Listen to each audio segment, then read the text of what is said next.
President Trump, of course, yesterday confirming that he told Democratic Minority Leader Senator Chuck Schumer that he is prepared to keep the shutdown going for what he claimed or months or even years, though the latter is doubtful.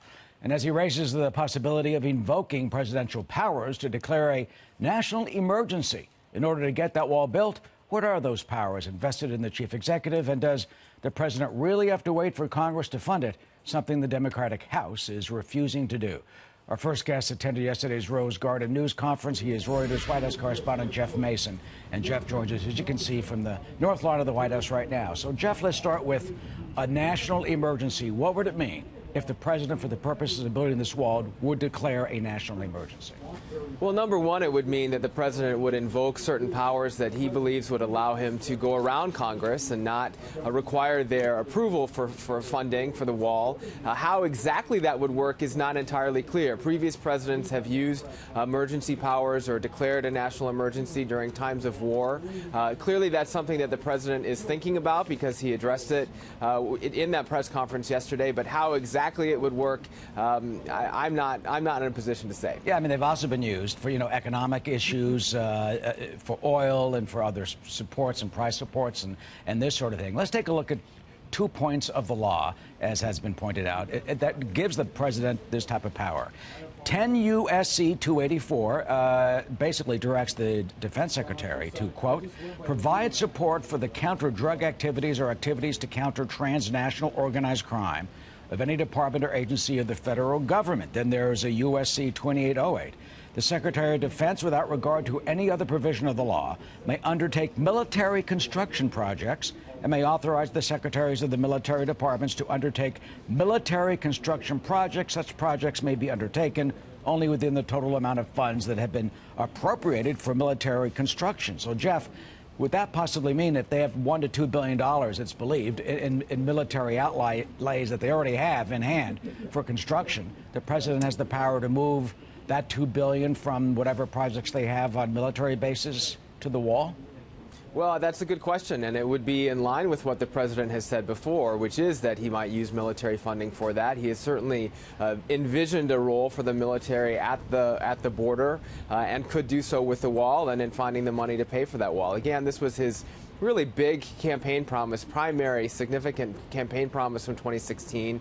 We're about 2 years into his presidency right now, and he's clearly drawing a line in the sand and saying, I'm willing to do anything I have to do to make sure I get that, whether it's through negotiations with Democrats and Republicans from the Hill or through extraordinary measures. And if he does take that extraordinary measure, it would likely be challenged in court. And also critics are saying, it's autocratic, it's like a dictatorship. It certainly would be like almost a threat to democracy. I mean, does that hold any water, or is it's in the presidential powers?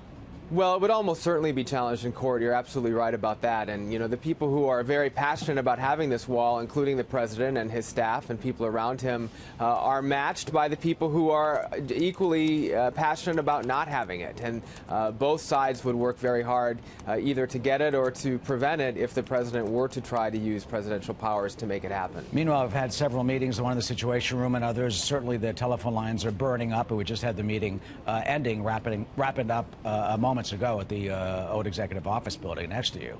That's right. What happened, and what do you think will come out of it? Well, we're not sure what's happened because no one has, at least the White House officials I've reached out to, haven't come back with any particular details on it yet. We saw who was involved in the meeting, Vice President Pence leading those talks, as well as the acting chief of staff, Mick Mulvaney, Jared Kushner also along.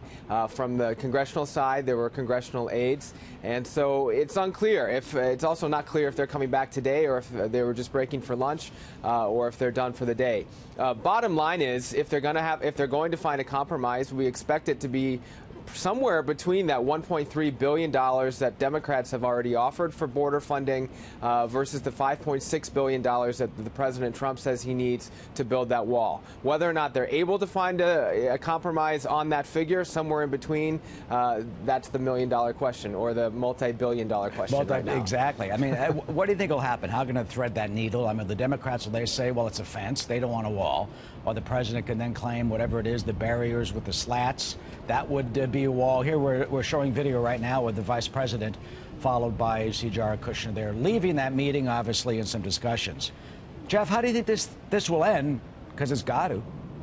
Yeah, and I wish I knew the answer to that. I think that they will continue to talk. There's no question about that. Both sides have said they don't want the government to be shut down.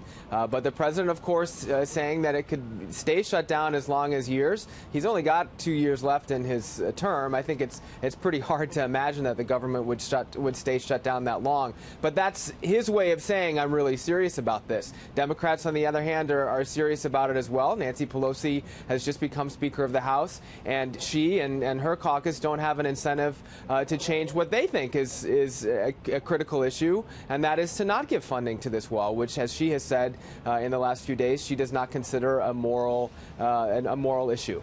Oh, something's got to give, and we'll see what that is. Jeff, always good to see you. Thank you for joining us outside today on the My North pleasure. Lawn, of course.